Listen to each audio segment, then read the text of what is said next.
California love.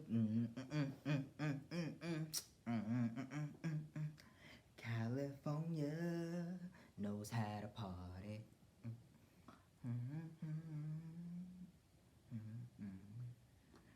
In the city. Keep it rockin'. Keep it rockin'.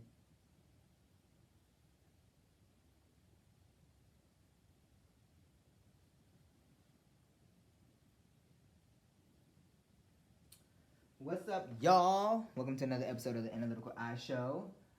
I hope y'all are having a good day. It's your boy Javier. Cheers.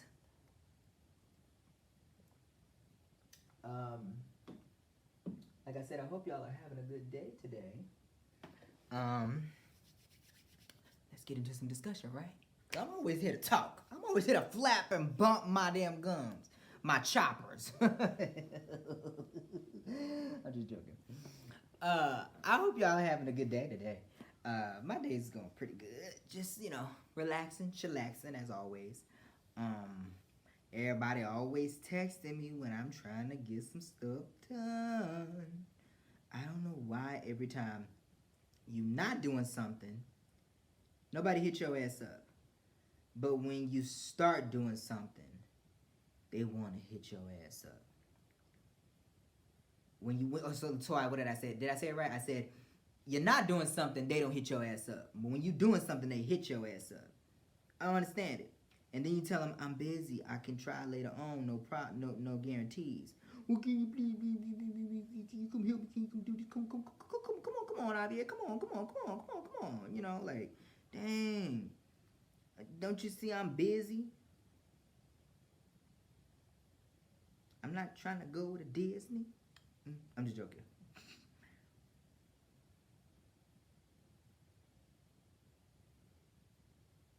Hold on, y'all.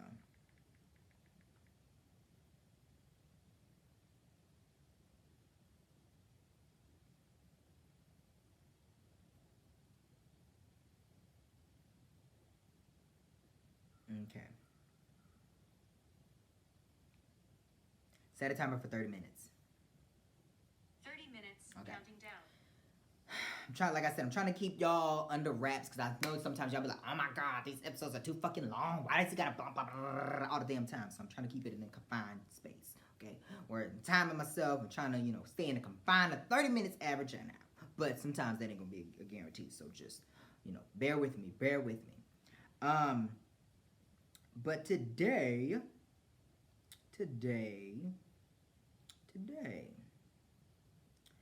we are going to talk about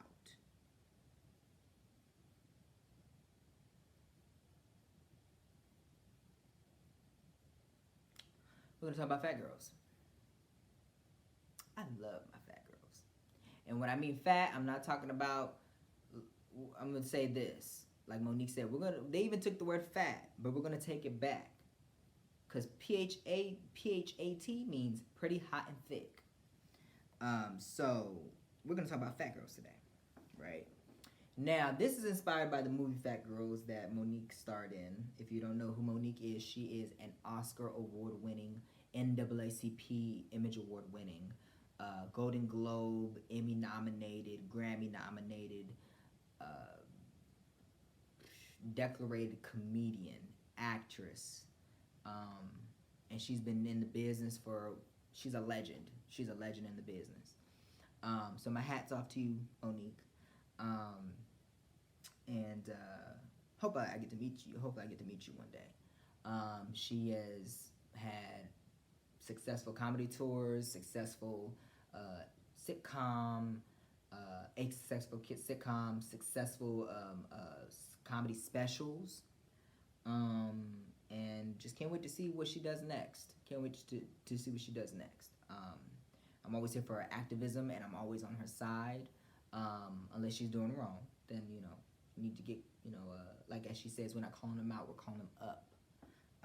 So yeah, but I've talked about her a couple of times on this show, on certain occasions in regards to her stuff with her issues with Tyler Perry and Oprah, and at once Lee Daniels, and also Lionsgate with racial inequality and not being treated fairly and paying fairly, and wanting her to work for free, um, and trying to destroy her career. It be your own people, as that saying goes.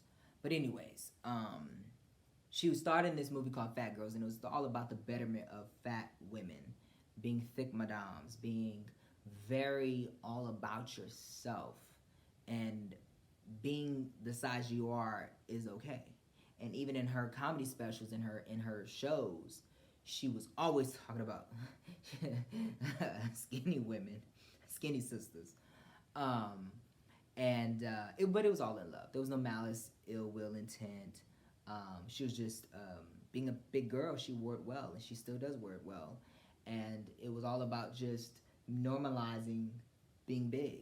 Not being overweight, because there's a difference. For me, I consider being fat and overweight two different things. Overweight is 600-pound life. Monique, when you're in I say the 300-pound range, nah, you're good. You're good. Three less. But I mean, I grew up around big people all my life, so it's normal to me. And I saw my mom and Monique, at a young age. So I think that's also why I gravitated to Monique a lot. I still see my mom and Monique. But I just want to talk about the big girls, the thick girls, the lovely girls, the women. And a lot of times I consider a lot of the big girls women because they have to you women have to grow up a lot faster and a lot rougher and tougher because you're already, especially as black women, you're already marginalized because you're black, and then they have to tag on you're big. The opportunities are few. The discrimination and stereotypes and the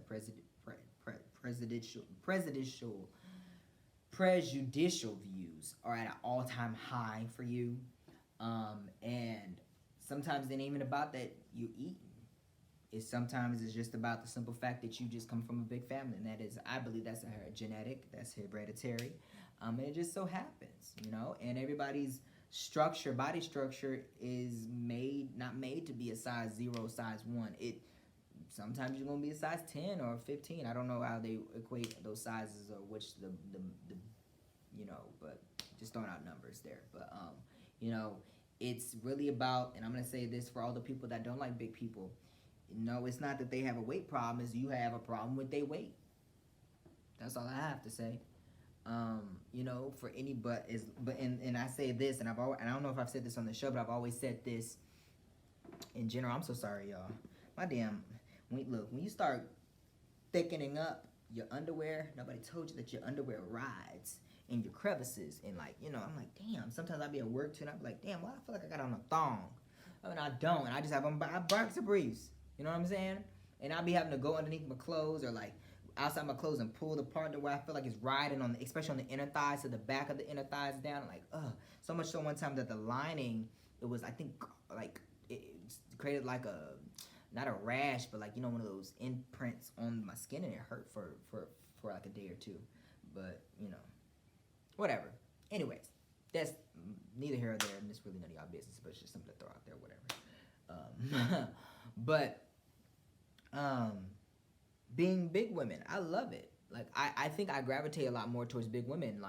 I remember the first time I ever saw Jill Scott, VH1. She was on, there was a couple of songs I seen her in at that time. There was Golden, and then there was So in Love, and then there was featuring Anthony Hamilton, and then there was what was it? I think Blessed, and then there was also Hear My Calling. When I saw her crying, I said, "Who the fuck hurt this woman? I'm gonna be mad. I'm gonna beat their ass." And then I grew up on Queen Latifah, and I loved Queen Latifah, and then Monique. I think I grew up. I think I heard Queen Latifah's song first because it was Unity on a movie called Girlz, and then that was the first time I heard her, and I kept hearing that song, but I never could pinpoint. And then I think I saw Monique first. Monique was the first out of those three that I saw, and then I think it was Queen Latifah next, because there was all those early movies she did, Set It Off and stuff like that. And then that's when I noticed Jill Scott, and I actually was introduced by Jill Scott. It was a combination between her movie Why Did I Get Married that she co-starred in, along with VH1 Soul's music videos at that time. But I could never pinpoint who she was until I got older and I got a phone and I started downloading music and stuff, and I realized she was a singer too. I knew she was a singer, but listening to more of her music. And then now you can add Miss Pat to that list. I love Miss Pat. The comedian Miss Pat. She's like, she's now on my list. She's that fourth woman. I want to meet those four, and I put them all in a movie. I would love to do all in one fourth movie and do that. So, I gravitate towards women more just because I know the struggle of being a woman because I grew up with all women in my life, but also just because you raised me. Black women, especially big black women, you raised me. All the women that are literally in my life, my school administrator that's really like my other mom, she's heavy set. Then you have my work mom from TSA used to be my the supervisor. She's heavy set too. Everybody, all the women that are literally in my life, you look at, they're heavy set. Nothing's wrong with that. They're big. They're beautiful women. They work hard. They got careers and degrees. Everything. They're educated. They're strong. They're resilient. They're fighters. They go after what they want.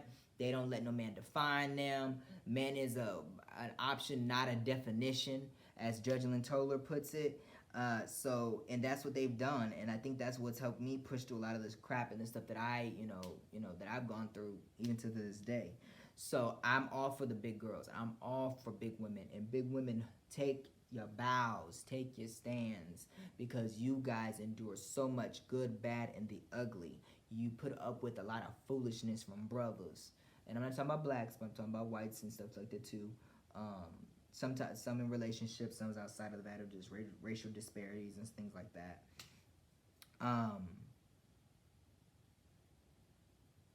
And ain't nothing wrong with their bigness. I know they're doing a lot of this Ozempic, and there's another shot that they're doing for that medicine that they do for the diabetes. That diabetes shot that makes people lose weight. Let me see if I can find it. Let me see. I don't really know.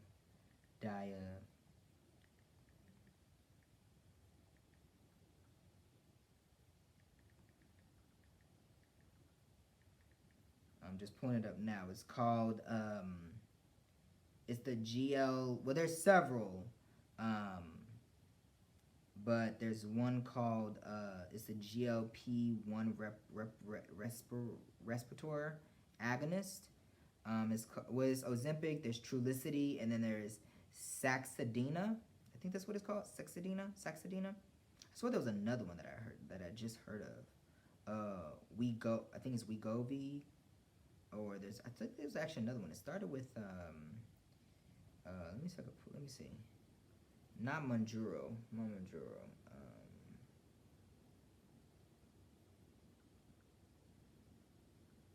Forgot the other one. They be always advertising it, but nonetheless, or is it not hypoglycemia? No. I forgot, but y'all know what I'm talking about. I'm not gonna sit up here and keep going down memory lane, trying to investigate, because I'm not diabetic. But there's all these shots now people are taking and spending all this money on and stuff like that. Here's what I have to say. At the end of the day, and I know it's a lot of people who got mad when, like, for example, Monique lost weight. Oh, she was for the big girls. Now she's trying to be skinny. Or even, I say Lizzo.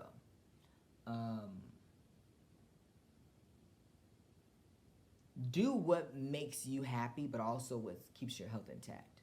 There are big people out there that I'm sure are way healthier than me, and I'm healthy as an ox. So I've just got my blood test back, and my kidneys are good, my heart functions are good, my lactate levels are good. Or is it called lactate? I think it's called lactate met levels or something. I forgot that the doctor had mentioned. My liver is good.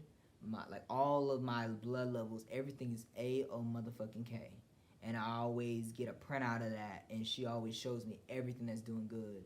And if anything is out of sorts, we look at it and, what's up. My sodium levels are pretty good for the fact that I eat a lot of sodium. I love salt. I'll do my limes, pickles, and lemons all in one setting with some Lucas or some of that Tahi salt, that stuff that comes in the Mexican bottles, like this yay high. It starts with a T. It's like Tagun or something like that. Tahine, whatever like that. I'll do a concoction with mixing some lime and salt with some Kool-Aid powder, or there's this one cook. She says onion powder. I'm sorry. Her name is like Kimmy Kitchens or whatever, Kimmy Cooks or whatever like that. You just check her out. She can cook some good shit. But anyways, what am I saying? There's a lot of people out there that are skinnier than me, that are healthier than me. There's a lot of people that are bigger than me that are healthier than me. I'm sure of it. But I'm healthy as an ox. You know, I just make sure I'm the healthiest I can be, no matter my size. But I do love. I'm trying to work on my waterboard chest. I kind of always had that kind of going on. But then COVID came and kind of, you know, a little bit, you know. But but I've always still had it. But I'm just trying to get it defined and excess fat and get more cut and lean. So I'm kind of getting there. I'm doing pretty good. But I've been out of the gyms. My work schedule and stuff has been off, so I'm trying to get back in the gym. So I'm probably gonna go today too. But you know, we shall see.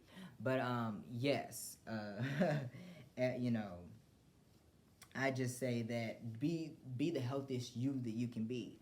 Like Monique said when Wendy Williams asked her when she came on her show, she said, "What's your end goal? What's your like weight that you say I'll be good at?"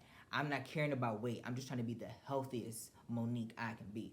Same thing as being me being Javier. I'm trying to be the healthiest Javier I can be.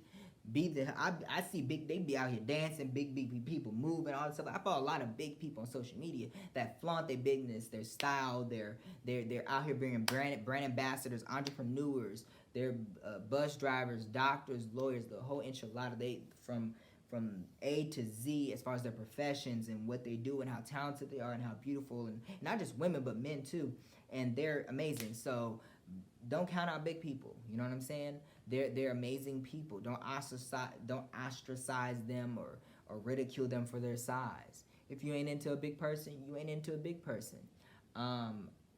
You know, I think for me, I don't sexualize big people only because I respect them so much so I don't look at them in that light.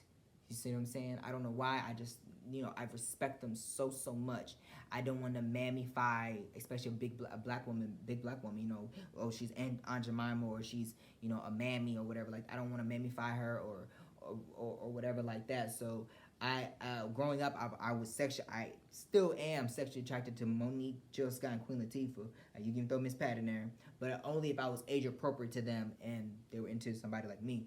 However, I don't over sexualize or try to, you know what I'm saying? Because I find it so disrespectful, especially because these are black women. These are my elders. These are the women I look up to, that I learn from and that I'm inspired by. So why would I look at them in that light? That to me, that's very cunning and disrespectful and off-putting, if that makes sense. But also in a general sense for fat girls, I just try to uphold that banner. You already have enough to deal with, so why am I going to sexualize you and put you through the ringer and demean you and make you seem like all you are is ass when you're so much more than that? You need to recognize what's between your thighs and what's between your eyes. As Jill Scott puts it, there's power in those rolling heels, and there's so much there to tell. There's so much woven into your pattern of your bigness, of what you've done as far as carrying life and creating new generations of families that bore from you, or whatever it is from the time you're born up to now, and even in the future that you've gone through. That is the good, like I said, the good, the bad, and the ugly that I want to protect, that I hold very near and dear to my heart. And when I see a person as big, a big, beautiful black one, especially a big, beautiful black woman being treated wrong, like Monique, I'm running the defense mechanism. I'm on defense and offense all at one time, baby. To all my black women out there, my big, beautiful black women, especially if you're dark-skinned, because, you know, the darker you are, the worse you get treated. Not try to separate lights and dark-skins and try to create that battle, but I'm just pointing out the obvious. I'm just saying, Halle Berry, even though she is skinny, she's the only black woman to ever get to win the I think she's the only black woman to be nominated actually and win Best Actress. Other than that, all other black women, and you notice a lot of them are big black. Or no, you know what? Correction, I'm wrong, because Gabourey Sidibe, she was nominated for her movie for Precious. So sorry, forgive me, Academy, and forgive me, everybody. There have been multiple other black women, but not many that have been nominated for Best Actress but haven't won. But Halle Berry is the only one. But a lot of black women have been nominated for Best Supporting Actress, because of course all we can do is be supporting and best at that. But we do a damn great at it though. or they nominated a sin or be nominated in that, but it's like, hold on, they were more leading than anything, but okay, whatever. And they always, a lot of them win. A lot of the big, especially big women, they win. That's what I'm saying. I'm just pointing that out there as far as when it comes to award shows and things like that. So you know, just saying. But there's a lot of work that still needs to be done on the front for fashion, clothing, airplanes. Motherfuckers have to buy 2-3 seats. At least, if you're going past 3 seats, if you're going up to 3 seats, then you're probably a little too big. Sorry, just gonna put that up. But you know, I'm just saying, like, there's a lot of things that should happen that should make it inclusive for big people. And I think just in general, fuck just being big. I like to be on the plane and have some space. Why the fuck we so confined to this small seat? Have y'all seen that damn thing on social media where they were making prototypes for how we're gonna to make the seats closer, where you're gonna kind of like sit up at a more of a dangle, like you're gonna be more propped up, and they're gonna smash in more seats so everybody can be more scrunched in. So you're not actually sitting at a 90-degree angle, but more like I want to say, like, what is that? More like a 45-degree angle when you're on the plane. Shit's stupid. Like Queen Latifah said in Last Holiday, this greedy airline put all these seats so close together just so they can make more money. So yes, make bigger seats for bigger people, but also for us scrawny folks too, because we want some. All of us, no matter if you're big or you're scrawny, we want some space. Okay, so they need to get better in that regard. There's just a lot of things that just need to happen where big people should be included. And the thought, the idea, hey, there's big people in the world. Show them on TV. Put them on the screen because there's big people in the world. Just like even when it comes to showing people on screen, there's a lot of these TV shows that only show white people and all these things. But who I forgot who was it that I was watching where they were talking about it. And they were like, well, when you look at it, when you call the paramedics, you may have one paramedic that's white, one that's Indian, one that's Mexican, one that's black, one that's Asian, one that's this. But on screen, all they show is a whole bunch of white folk. Why is it just white people? Why is it just white people on screen? Or white people adjacent or white people like? Show all of us on screen. Show all of our stories on screen. Be accompanist. What am I looking for? Just put us all on the screen. Accompanist or company or whatever the fuck the word is. A compass or whatever the fuck that word is I'm thinking of that derives within this current context of what I'm talking about in present tense. But yeah, man, we gotta do better. We got to do better of including big, beautiful black women, big, beautiful women in general, especially when it comes to style and every profession, because it's normal to be big. It is. It's normal. And I even remember growing up one time, I swore somebody told me, I can't remember who it was, but they said being big, God has said that obesity is a sin.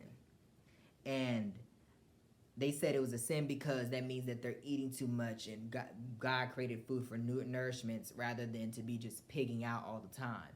And so that's why it's a sin. And I think I even looked it up one time, and and even AI, Google's Gemini stated it doesn't specify specifically, and I think I maybe actually did it on one of these episodes. I could do it now, and it was saying that it doesn't specify that obesity is a sin, but it doesn't specifically deliberately say that, but there is an inclination to such. Is obesity a sin? Because I kind of talked about it. I had an episode where I talked about obesity. It says, according to most major religions and ethical perspectives, obesity itself is not considered a sin, but rather an act of excessive eating and gluttony, which is often associated with the lack of self-control, is viewed as a potential sin, meaning that while being overweight may be a health concern, it does not automatically equate to moral wrongdoing.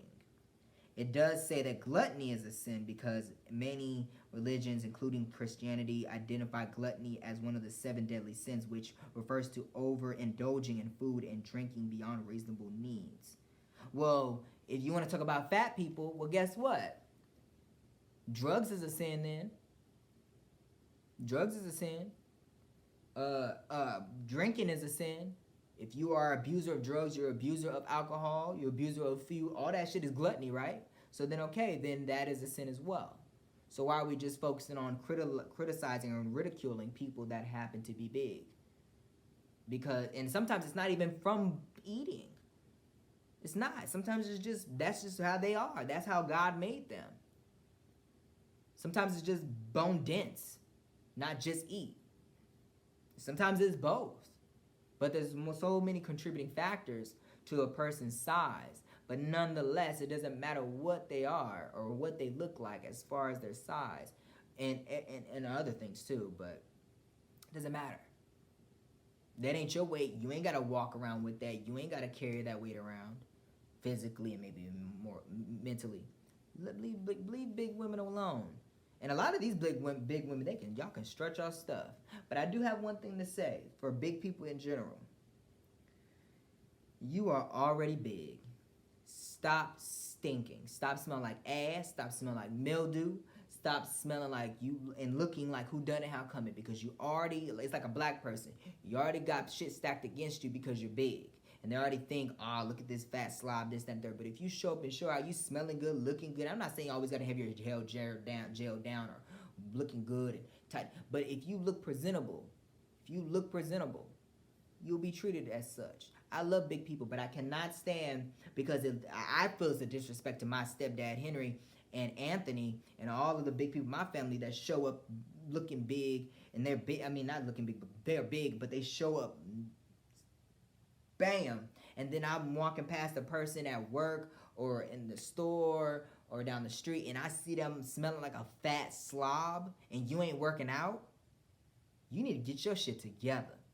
It's okay for you to be big, but if once you step outside your house, you are representing for all the big people. And you know everybody likes to generalize shit. See, that's why I don't like fat people, because see, they stink. Look at that motherfucker, look like a slob and all this stuff like that. You know damn well if your clothes smell like mildew.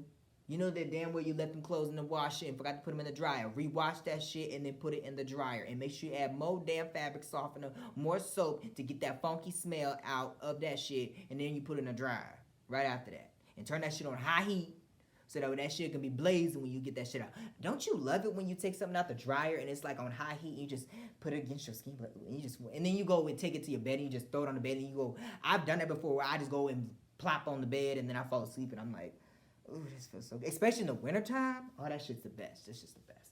But anyways, show up and show out, big people. Especially big women. I had this girl, and I hate to say this, but I'm going to tell like it is. She didn't take care of herself, and at this around the time, she was going through puberty and stuff like that. Now, I don't know what was going on at home, so I can't fully say too much. But she did have, obviously you could tell she was starting her period and things like that. I grew up with women, so I don't care about the men when as soon as they say period. It's the period. It's a period. They all do it, okay? It's a cycle of life. Get over it. Period. Damn. Can't stand when men be like, ugh. It's the fucking word. Damn. Period. Shit. Which somebody also said that they be having sex with their chick, and when they on their period, because it feel good, because the blood be like, I was like, you nasty now. You doing too much. Sorry, that was just on my mind. I know I probably should never mention that, but I'm just saying. That's just something I heard that one time, and I was just like, nobody, that's nasty.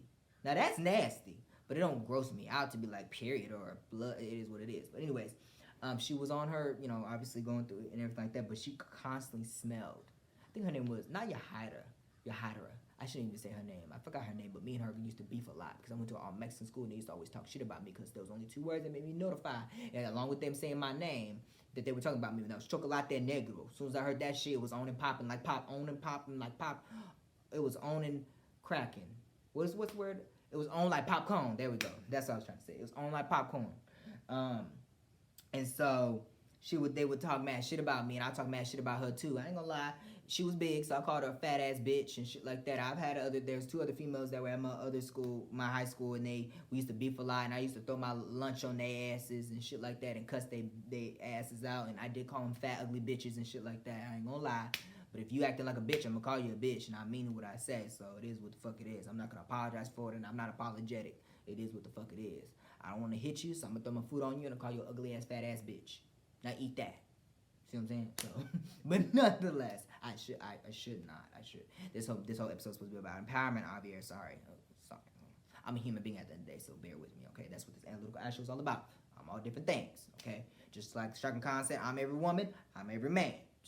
Just saying. Don't fault me for it. I'm a human being. I'm not Jesus Christ and God. Because if I was, there's a little different shit going on. That he didn't sign me up for that task, so I'm here. I'm not one of his disciples. I'm just one of his children with a podcast. But she would always come to school with a foul odor. And on top of that, now I'm not just talking about her. I'm talking about a lot of these fools at this school, especially they were big. And I'm like, y'all are big. Why are y'all smelling? It's not, after gym class, we were outside playing recess, running and shit like that. No. We're talking about from the start of school to the end. And I'm not just talking about one day. I'm talking about every day. And I'm not even going to say every day. Every day, they come in smelling. What the fuck? Do y'all not put deodorant on? Y'all need to put, my stepdad would spend like 2 hours in the bathtub. 2 hours each day in the bathtub. He would then get out. He would put baby powder all under his robes. Deodorant, the whole thing. Deodorant. As soon as he would plop down on the couch or something, poof, you would see a whole bunch of baby powder, like mist pop out, pop away from him. Because that's how much baby powder. He was so conscious of his smell. So much deodorant, so much cologne and everything on him. Him and Anthony were like that. My mom was like that. Like all of my family that are big, they're overconscious about their smell. That they go to, before they go to work and when they come home, they would take a shower and spend a long ass time in there. And they would make sure they were best at all times because they were so conscious and worried about how they smelled. And like, I'm already big. People already looking at me like I'm disgusting. I don't want to smell disgusting. And I'm not disgusting, but that's how people want to marginalize me and criticize me and stuff like that. So big people, show up. Show up for yourself. Rock your bigness. Because your bigness can work for you in a lot of ways. Look at how Biggie did here for him. Made it work for him. Trust me, anything and anybody can make anything work for them. You just got to know how to use it. Just saying. But anyways, we're going to move on to our fun fact for today. We're going to talk about Miss... sorry, hold on. Let me pull this back out. Let's stop the timer because I'm already pretty much about to be done. We're talking about Miss Nikki Giovanni today, and she was an American poet. Her name, I didn't realize her name. Okay. Her name is Yolandi Cornelia Nikki Giovanni Jr. So women can be junior. Okay, that's nice to know. She's a Gemini like me. She was born 2 days before me, and she has my niece Naima's birthday. June 7th. She was born June 7th, 1943, and died December 9th, 2024. And that was sad to hear that she died. She was an American poet, writer, commentator, activist, and educator. One of the world's best-known African-American poets. Her work includes poetry, anthologies, poetry recordings, and nonfiction essays, and covers topics ranging from race to social issues and children's literature. She won numerous awards, including the Langston Hughes Medal and the NAACP Award. She was nominated for a 2004 Grammy Award for her poetry album, the Nikki Giovanni Poetry Collection. And she has her BA from Fisk University, my apologies. And she also has her degree from University of Pennsylvania and Columbia University. And she was the foremost author for Black Arts Movement. She was influenced by the Civil Rights Movement and the Black Power Movement. And she began writing, like I said, children's literature books, and co-founded a publishing company, Nick Tom Limited, to provide an outlet for other African-American female writers. Over subsequent decades, her work discussed social issues, like I said, human relationships, and hip-hop. Poems such as Knoxville, Tennessee, and Nikki Rosa have been frequently republished in anthologies and other collections. So I just want to thank you so much. She also had South African bat species, Microchiris Giovanni, named after her in 2007.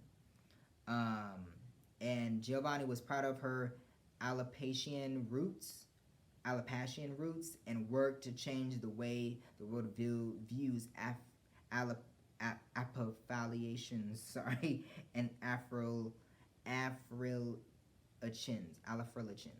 Sorry, my apologies. So we want to thank you so much, Miss Nikki Giovanni, for all that you've done. Rest in peace, my sister. And I thank y'all so much for watching this episode of the Analytical Eye Show. You can follow me on Facebook, Instagram, and Twitter at iAnalytical, and TikTok. You can follow me. Oh, let me take a sip because my throat is dry. You can follow me on Facebook, Instagram, Twitter, and TikTok. Facebook, Instagram, Twitter, and TikTok at Javier Vassal. You can follow the show on Facebook and Instagram at The Analytical Eye Show, and on Twitter, iAnalytical. I will see y'all next time. Make sure you take out the time to talk about things that meet the eye daily. And I will see you next time. Cheers.